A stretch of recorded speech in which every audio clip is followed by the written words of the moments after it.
scanners that have been developed that can take pictures of a living, active brain. And here we see different brains, and you see that the younger brain is thicker and juicy, and just as important, the areas of high activity show up in the scan as red. The more red, the more brain activity. Now, that's a newer brain on the left and an older brain on the right. The issue here is that most of us fall somewhere in the middle. And the whole point of this exercise is to keep as far to the left as possible. But we're challenged. Here's Arnold, a picture of him relaxed on the left and stressed on the right. Now, remember, we can look into his head. And when we look into his head, this is what we see. Stress certainly activates part of the brain, and if these signals are too strong or persist too long, they can damage neurons. Here's another scenario. You've all seen this person too, driving on the cell phone, reading a newspaper, drinking coffee, multiple distractions. There's actually been studies, believe it or not, looking at these people's brains. Look at the major differences that are apparent when you're distracted driving or when you're paying attention. So this whole aspect of brain health, it begs the question, what can we do about this? Well, your grandmother will tell you, let's start with some simple things. Exercise is probably the best thing you could do to preserve brain function. Eating well, avoiding bad habits, paying attention to your medical health. But all that is obvious. The question is there something proactive rather than just regular maintenance that you can do? Is there something called a brain pill? And the answer is yes. This is where the whole field of neurotropics begins. This started getting more and more attention as baby boomers started worrying about their cognition. So what is a neurotropic? Quite simply, any substance that you take to improve your brain function, whether it's memory, attention, focus, creativity, and so on.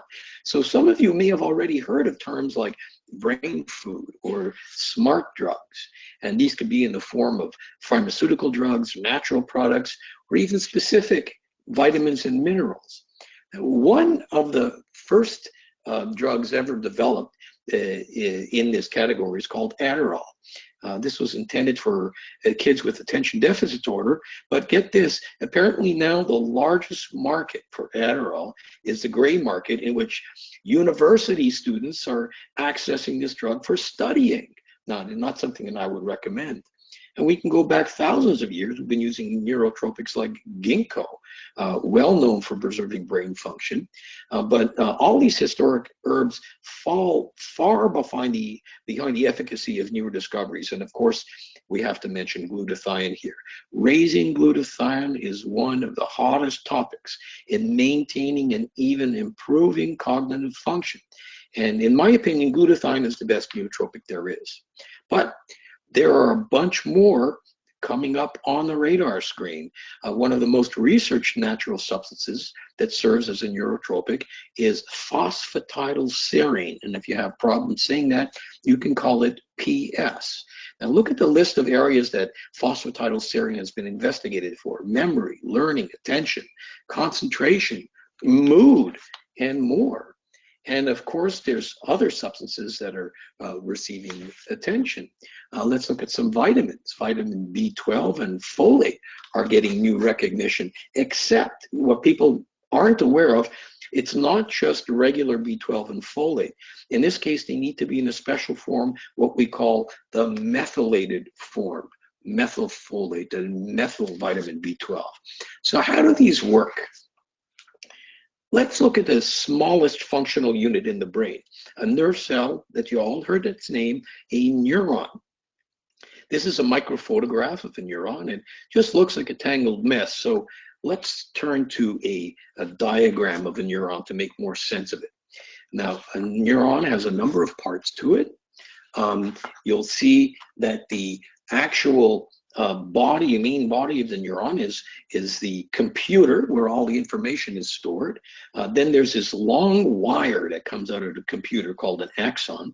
Think of this like the telephone wires you see running by the side of the road. This is where the signals travel down, and this wire can actually be a foot or more long. Then these little wires end in terminals that broadcast those signals. Think of these terminals like little radio towers.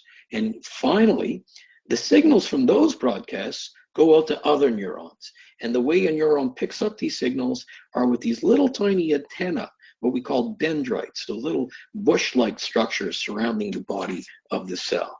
So it's all about sending and receiving signals, broadcasting and reception. So what are these signals? Are they radio? Are they Wi-Fi? No, they're through little electrochemicals called neurotransmitters.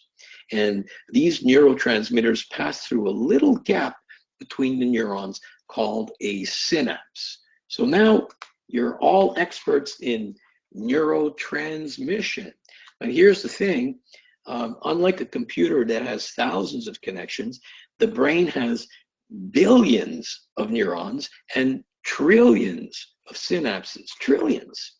And it's through these little microscopic connections called synapses where all the communication takes place. You can see where they're glowing there, where the neurotransmitters are being passing signals. So if we look at a single synaptic connection here, let's make another computer analogy. What would happen if even a single connection on your computer wasn't working well? So now you're getting an idea how potentially fragile, given that there's trillions of these connections, how fragile your brain is. And when these connections start to fail, it will have effects on your cognition. And what is cognition? Cognition is our ability to take in and remember vast amounts of information. Cognition is our ability to even ponder our existence and the meaning of life. Cognition is the able to juggle running a meeting and thinking about what you're going to feed your kids for supper at the same time. Cognition is the ability to plan, to strategize, to look into the future. So, have any of you ever felt like this? Absent-minded, forgetting more than you used to, losing focus during a meeting, bombarded by demands and shutting down, forgetting the right words to use when you're distracted and knowing the answers, but it's on the tip of your tongue. Well, now you can do something, and that's where nootropics come in. Nootropics for long-term memory, like phosphatidylserine, nootropics for short-term memory and concentration, like green tea, neurotropics like glutathione for the neuron itself, neurotropics like methylated B12 to improve the transmission of these signals down those long axons, other neurotropics like chromium, vanadium that are involved in energy management or blood flow to the neurons, so many ways, neurotropics that influence the transmission and the function of neurotransmitters across the synapse. We looked at all of these, and with that knowledge in hand, we presented something that I'm really, really proud of, and that is the Cogniva product.